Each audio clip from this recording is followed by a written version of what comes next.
Real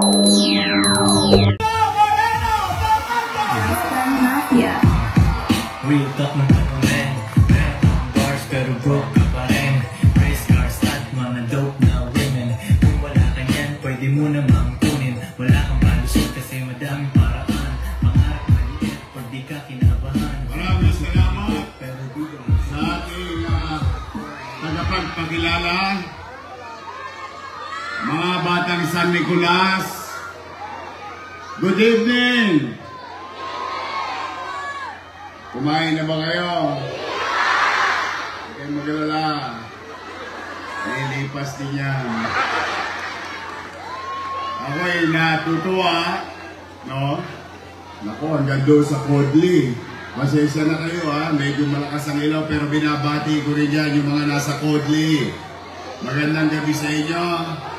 O, dito sa Wakali, sa kanan. Sa Wakali. Mga taga-Sanba. Anyway, nais ko lang batiin para tayo nasa loob ng sinihan ngayon. Kayo, mga naririto sa baba, orchestra. Yun yung balcony. Natutuwa ko dahil alam niyo, marami sa inyo dito napakinggan ako ng mga ganitong panahon noong 2019. Dito rin ako nagsalita.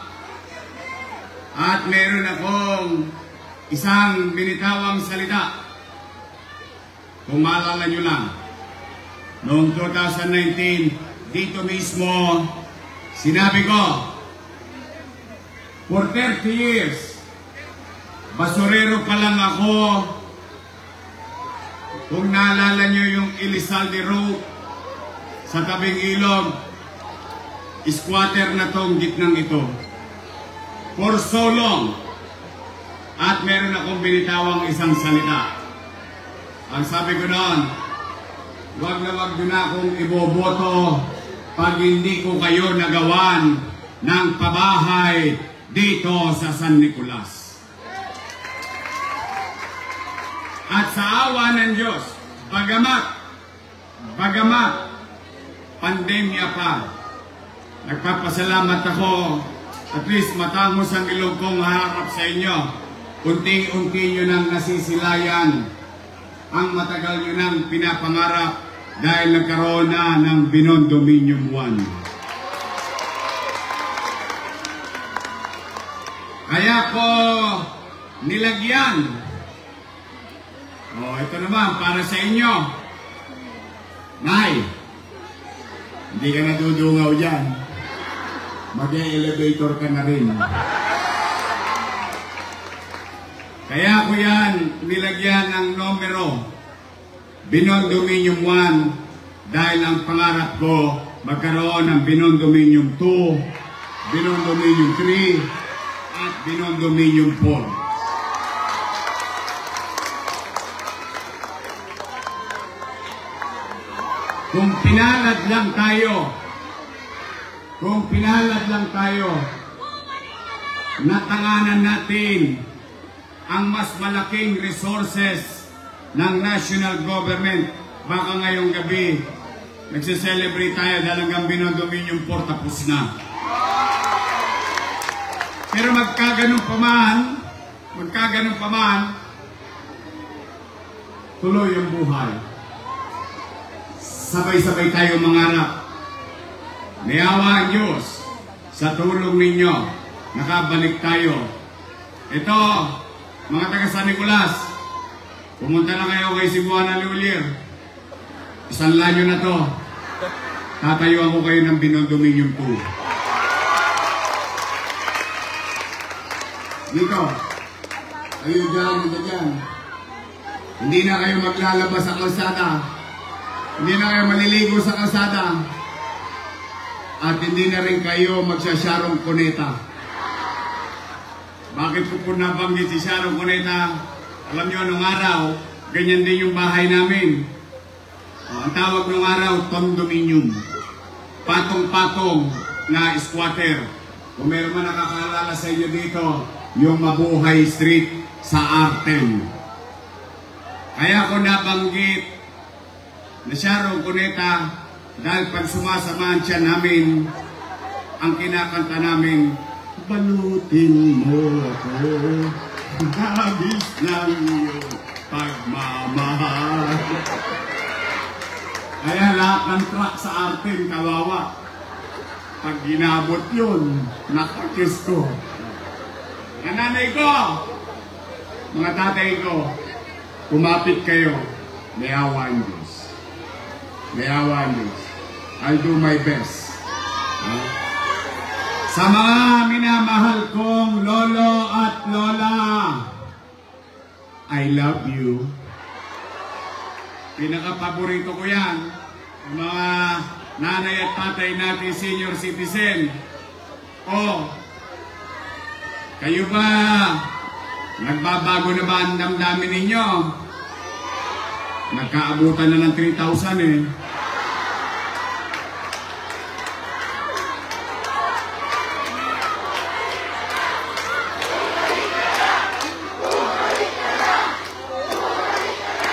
Talaga?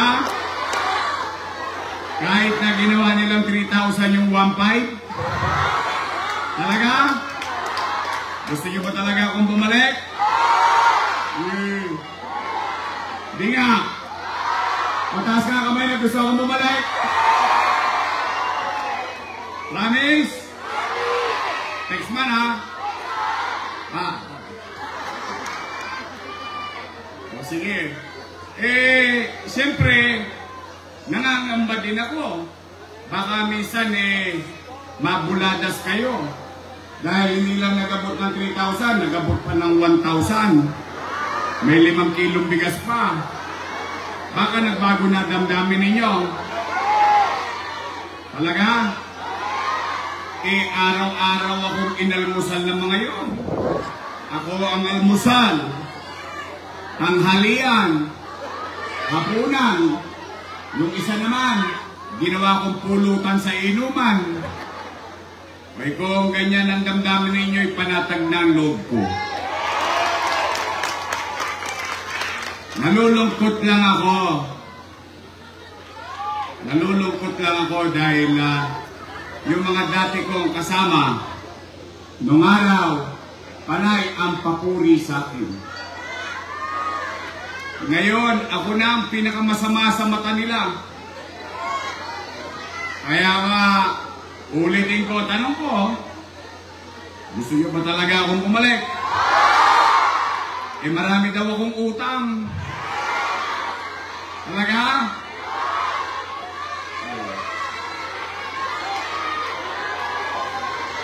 Taas ka ang kamay ng walang utang. Kaya ako naman, sa totoo lang, hindi naman ako papatoy sa kanila.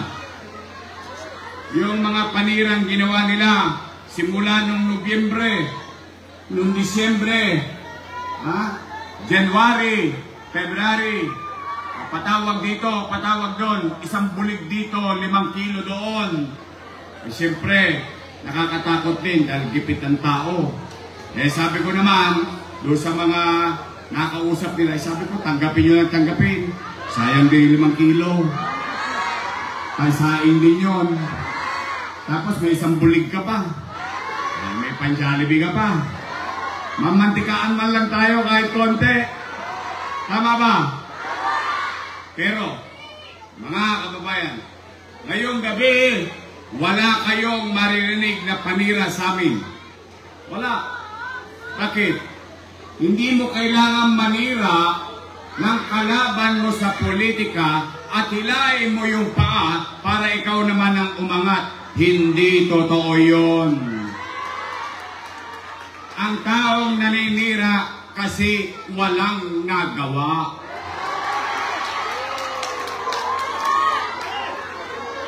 Tama ba? Ako nangutang. Matanong ko lang kayo, sino ang paga 50 pataas, taas ang kamay? O di ang dami nyo na nakitang gobyerno. Tama mali? Ang Pilipinas ba may utang? Marami rin tayong utang? Diba? O ako ng utang, pero may binondominium. Nay, tay, mga lolo't lola ko, mga batang Maynila, ni minsan, hindi ako nagkubli sa inyo. Noong ako ginawa niyong mayor, noong 2019, wala kayong narinig na sinisi ko yung sinundan ko kasi walang iniwang pera. Nag-move on kagad ako. Bakit? Ibumoto na nga kayo ng bagong mayor. Ibig sabihin, ayaw nyo sa patakbo ng nakaraan. Tama mali? Nag-move on tayo. Inayos natin. Umaangat na tayo. Biglang nagka-pandemya. Sinong mag-aakala na darating sa buhay natin? Unang dumating yan sa mga ninuno natin. 1918. 1918 ang huling nangyaring pandemya, more or less. Ngayon, tayo mga nangabuhay, nakaranas ng takot. Baka tayo'y mamatay dahil sa COVID-19. Nakaranas ng hirap ng buhay. Pandemya, ano nasira? Ekonomiya.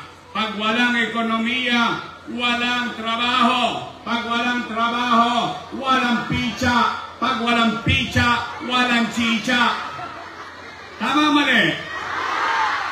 Pero, kayo na mga nasarapan, sa Wakali, sa Nangka, hanggang doon sa Kodli, kayo na lang ang testigo ko. Dahil yung iba'y patay na. Wala tayong magagawa. Talagang ganun na nangyari. Kayong na mga naparito, at least kaya niyong sabihin sa mga salinlahi natin na noong pandemya, walang nagutom sa lungsod ng Maynila. Mayaman, middle class, mahirap, pantay-pantay, buwan-buwan, may food box.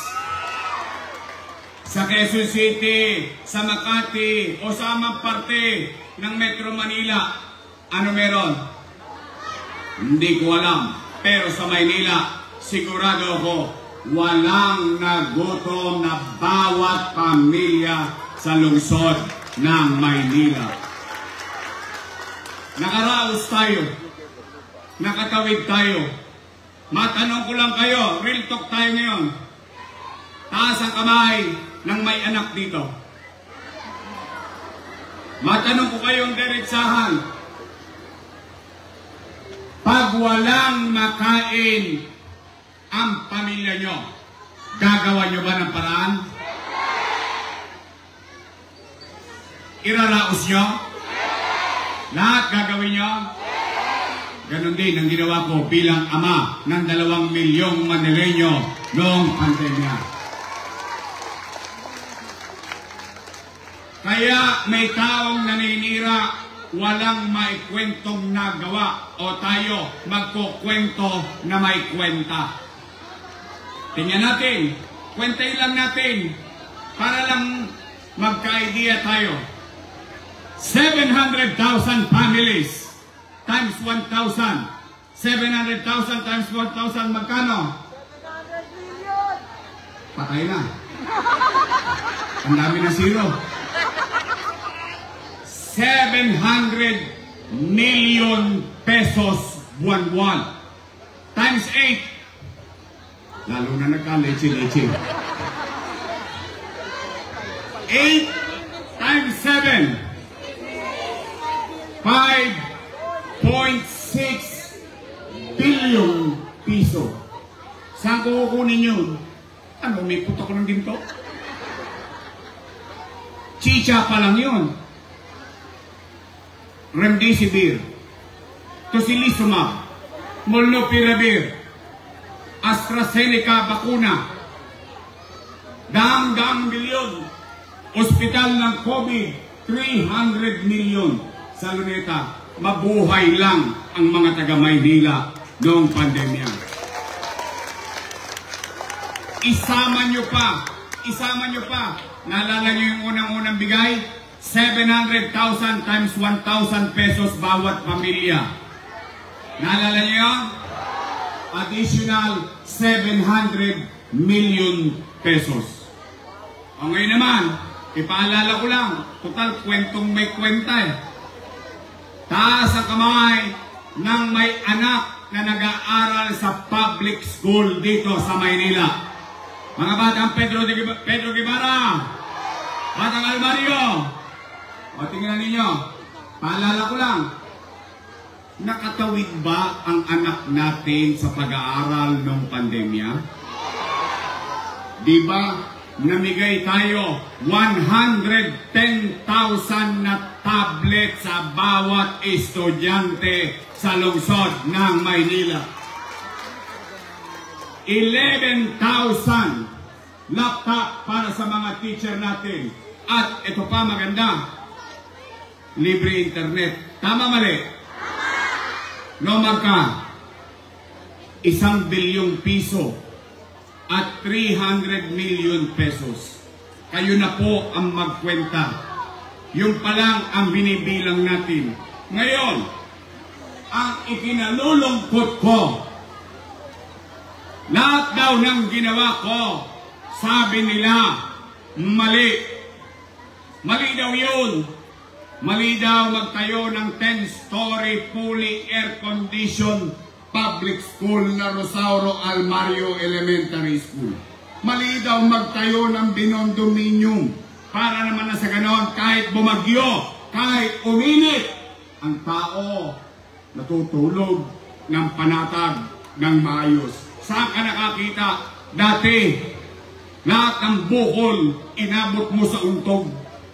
Pagpaakyat ka na sa segunda. Ngayon, squatter ka lang dati, papindot-pindot ka na lang. 15th floor, please. Mali daw yun! Mali daw yun! Mali daw yun! O sige, pagbigyan natin sila. Kung ako'y mali, edi mali din sila. Eh kasama ko silang gumawa nun eh. Tama ba? Eh mali pala ba't yung inaprubahan? Lalo na, kayo mga taga 3rd District, yan si Chihuahua. Kilala yung si Chihuahua? Eh siya majority floor leader nun eh. Mali pala eh. Eh ba't yung inaprubahan? Tama mali? Tulong guys. Ito, ako naman eh. Wala naman akong kinubli sa inyo. Ano sinabi ko? Magla-lockdown. Magla-lockdown. Anong pangamba ng tao? Mamatay. Magutom. Ano sabi ko sa Facebook? Mga nanay ko, mga tatay ko, mga lolo't lola ko, pumanatag kayo. Huwag kayong mag-alala. Pag ako, wala nang may bebenta, wala nang mautangan, nakita nyo itong relo na ito, ipataka sa kutok kitang bunting makaraos lang tayo. Tanong, mga batang Maynila, dyan sa Kodli, sa harapan, sa Wagali, sa Langka, nakaraos pa tayo? Eh, ba't sila nagre-reklamo maraming utang? O ngayon, puro na lang utang, utang, utang. Pwede ba makisuyo? Pag nagpunta sila rito, sabihin ninyo, magsilayas na raw kayo dyan, si Isko na lang magbabayad ng utang. Ang importante sa akin, tao, hindi politiko. Sila, nagsasama-sama para lang sa kanila. Ako, kahit mag-isa, basta kasama ko kayong lahat, panatag na ako. Kaya, mga nanay ko, huwag kayong mag-alala. Babalik ko na yung cake. Wala na raw yung cake. Eh, ginawa namang 1,000 eh. Wala na raw yung insure. Wala na yung vitamins. Talaga? O, konti na lang. 43 days na lang. Manatag kayo, basta kung ano yung natikman nyo dati. Bigyan nawa ako ng Diyos ng lakas ng pangangatawan. Iraraos ko kayo. Itatawid ko kayo. O ngayon, mga nanay ko, mga tatay ko, gusto nyo pa ba akong bumalik? O sa akin nakakita ang kandidato, inaakusahan pero umaamin. Eh bakit? Wala naman ako ikinahiya. Tao naman ang nakinabang eh. Ang masama, politiko lang ang nakinabang. Eh palibasa, wala na ako sa City Hall. Sila-sila na lang nagpapakinabangan. O tingnan ninyo, magpangalan kayo ng kahit isang dumagoso sa City Hall. Kahit isa lang. Wala. Eh yung pamilya nila, siksik-liglig at nag-uumapaw pa. Kaya po ako, lagi po maluwag sa damdamin ko, humarap sa taong bayan. Kaya, mga nanay ko, mga tatay ko, mga lolo't lola ko, mga batang Maynila, gusto niyo ba talaga ako mabalik? Sigurado kayo. Kasi yung mga chairman nyo dyan, oh, puro J.O.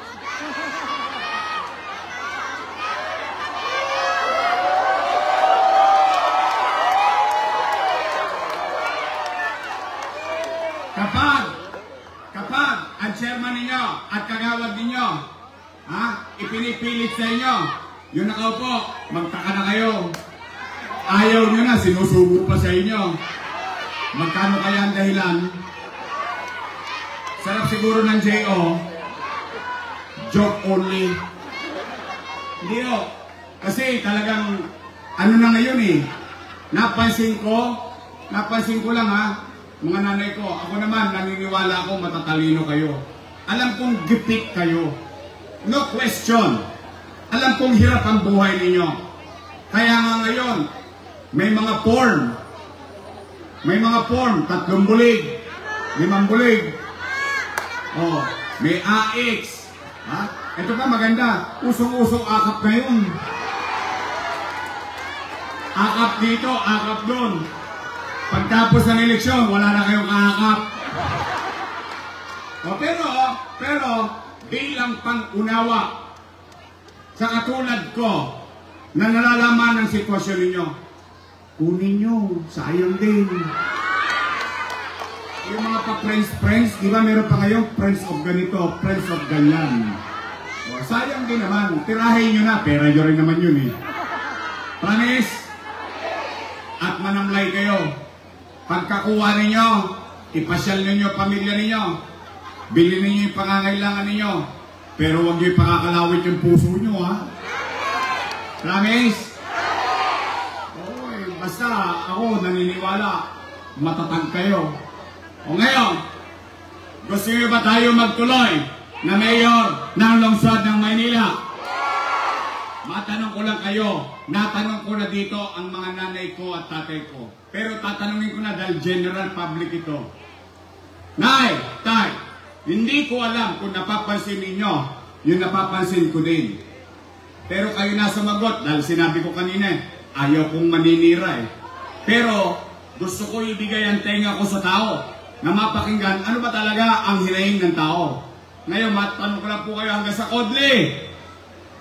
Nay, tay, napapansin nyo ba na parang dumudugyot ulit ang Maynila ngayon? Imagine ninyo ha? Sigurado kayo? Talaga? Eh sabi niya sa interview, malinis na daw ang Maynila eh. Uy, talaga? Mga dugyot na naman tayo eh, luminis na nga yan eh. Ngayon, nay, tay, ang dami tayo. Huwag ka mag-alala, hindi ka nag-iisa. Naapakan ko din yun eh. May ginto. Ang maganda doon, ginanong pa. Hindi! Tayo na. But kidding aside, mga nanay ko, Mga Batang Maynila, may awa ang Diyos. Sa tulong ninyo, nakabalik tayo. Una kong gagawin, lilinisin ko ulit ang lungsod ng Maynila. Kaya ko bang gawin yun? Naniniwala ba kayo? May prueba ba tayo dati? Pumanatag kayo. Pangalawa kong gagawin, pero kailangan ko muna kayong tanungin. Nay, napapansin nyo ba dumami tulongge sa Maynila? Hold up dito, hold up doon, snatching dito, snatching doon. Tama mali? Nung araw, pinagkakalawit ko na lahat yan eh. Bakit? Kasi nung araw, nung panahon ko, may gobyerno sa umaga, may gobyerno sa tanghali, sa hapon, sa gabi, hanggang madaling araw, may gobyerno sa lungsod ng Maynila. Kasi si Yorme, madaling araw na nasa kalye pa. Tama mali? Gusto nyo ba ibalik ang kapanatagan ng pamumuhay sa Maynila? Gusto nyo bang matulog uli? Peligro de ora. Mahinding ang tulog ninyo dahil panatag kayo, dahil alam ninyo si Yorme nag-iikot pa, nangangalawit pa ng mga tulongge sa kalsada. Gusto nyo ibalik yun? Mga nanay ko, mga tatay ko, ibabalik ko sa inyo ang kapanatagan ng pamumuhay sa lungsod ng Maynila. Pangatlong, iuwi ninyo. Total, gutom kayong lahat. Mabusog kayo sa pangarap.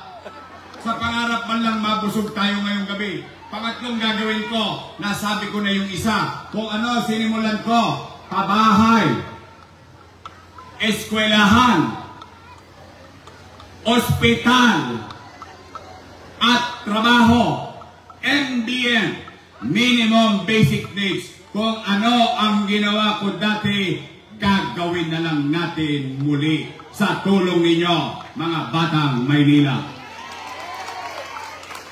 Kaya, tanong, gusto nyo ba talaga akong bumalik? Talaga. Pero kailangan ko ng katulong. Kailangan ko ng katulong. Ako naman hindi nagkukubli. Kita ninyo, sinisiraan na ako ng kabilang grupo. Binibigyan ko pa sila ng kredito. Bakit? Totoo naman kasama ko silang gumawa nun eh. Totoo naman. Nakinabang naman ang tao. In fact, sa totoo lang, maalala nyo noon, paabot-abot pa sila ng food box. Tama mali? Pero that's water under the bridge. We move on with our lives. Tayo, tuloy-tuloy ang buhay natin. Gusto niyo bang ibalik ang gobyernong mabilis kumilos? Bigyan niyo ako ng mga kakampi. Pagpahingayin na natin yung mga nasa kabila, lalo na si Chihuahua.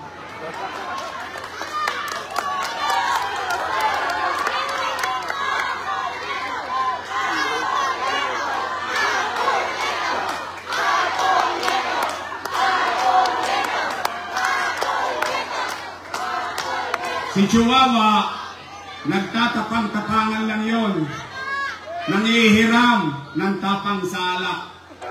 Pero kayo, tatanungin ko na kayo diretsahan. Nakita nyo na ba dito yan ng normal na araw? Nabisita ba kayo dyan dito?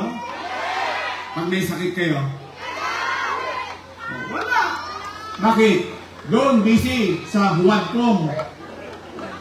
Tama mali. Pero tingnan ninyo to. Tingnan nyo ito. Ilan na dumating dito. Kaya, mga kababayan, ako naman ay real talk lang. Total, nakatulong naman ako sa kanila. Kahit na tinatanggi nila, okay lang yon. Basta ako, masaya ako na naging bahagi ng tagumpay nila. Total, tinulungan natin sila maging kusyal. Tama mali? Nanalo, di ba? Tinulungan natin ulit maging kusyal. Nanalo, di ba? Tinulungan natin ulit maging kusyal. Nanalo, di ba? Tinulungan natin yung kapatid na kusyal. Nanalo, di ba? Pinababa natin yung kapatid. Pinatakbo natin congressman. Nanalo, di ba? Total tayo naglagay. Pwede ba tayo na rin magtanggal sa kanya? Pwede? Okay, mga taga San Nicolas. Sisigilin ko kayo. Aabangan ko boto rito sa San Nicolas.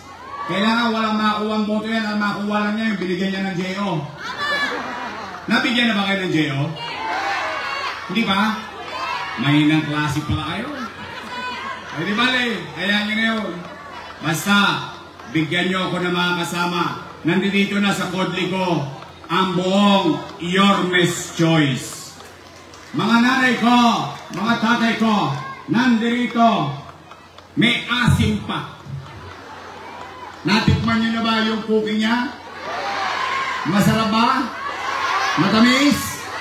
Sintamis ang pagmamahal niya sa ating bayan. Mocha Uson! Konsehal Chris Tagle! Bong Alvarez! Ito, maraming makakarelate. Rolling. Rolling. Rolling James!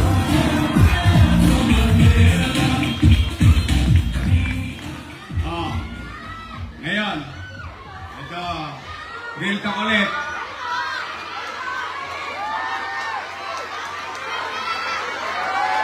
Sino mas pogi? Yung tatay o anak? Ha? Ha?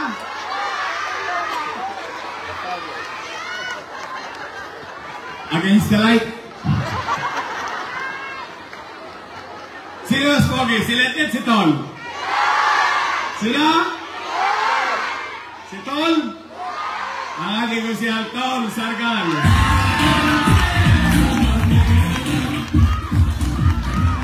Basta ang payo ko lang kay Tol, namnamin mo na lahat ng buhok mo. Alam ko na kung saan papunta yan. Magsasyagi yan. Sa gilid na lang. Oh. Nay, tay. Ito naman, on a personal level.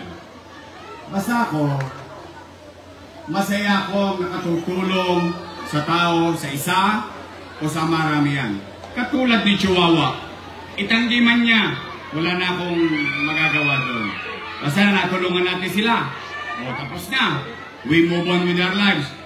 Mga batang San Nicolas, mga batang 3rd District, pwede ba gawin natin ng congressman na makikita natin, makakausap natin, nakangiti lagi at may malasakit sa kapwa? Apple Nieto!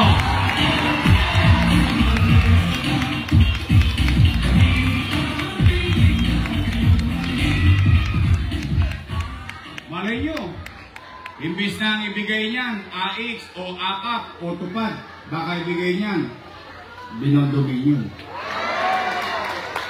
Tanong, Yorme, pwede ba yun? Pwede. Depende sa puso ng leader. Tama mali? O yung vice mayor ko, may asim din.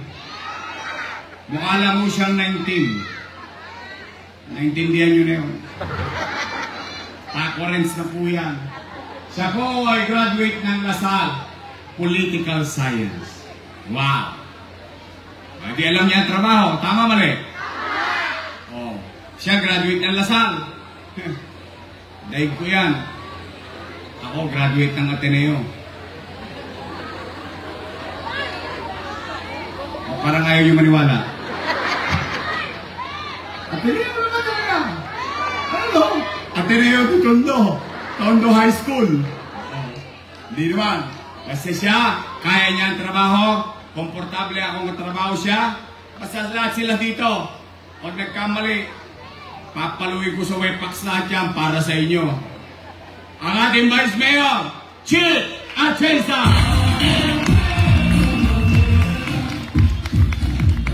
Kanina, may mga nagpunta rito, mga national candidate. Ako naman, natutuwa ko. Binigyan tayo ng oras. Marami naman kayong iboboto senador. Tama mali? 12 naman yan. O kung sino yung nagpunta rito. Una, Bongo. Tama? Mr. Malasakit. Pangalawa, si Amy Marcos. Tama? O, pangatlo, pwede ba makisuyo? Si Congressman Rodante Marcoleta, isama natin sa balota. Promise? Bahala na kayo sa siya muna, saka na natin pag-usapan yon. Pwede? Eh, baka naman ako makalimutan yun. Promise? Your Miss Choice tayo? Promise? Kasi dalawa lang naman ang pagpipilian ninyo eh. Dalawa lang. Unang grupo, Your Miss Choice. Matamis. Yung pangalawang grupo, Ladies Choice. Ba't parang nakasimangot kayo lahat? Wala akong sinabi, kayo may sabi nyo na. Oh, Your Miss Choice tayo sa puso nyo. Buong San Nicolas, Your Miss Choice tayo. Buong Tordisik, Your Miss Choice tayo. Nay, tay, mga lolo ko, mga minamahal kong lola, mga batang Maynila, tulungan nyo kami. Bigyan natin at ibalik ang dignidad ng pamumuhay sa lungsod ng Maynila. Together, we can make Manila great again. Magandang gabi. Pagpalain nawa kayo ng Pong May Kapal. Manila!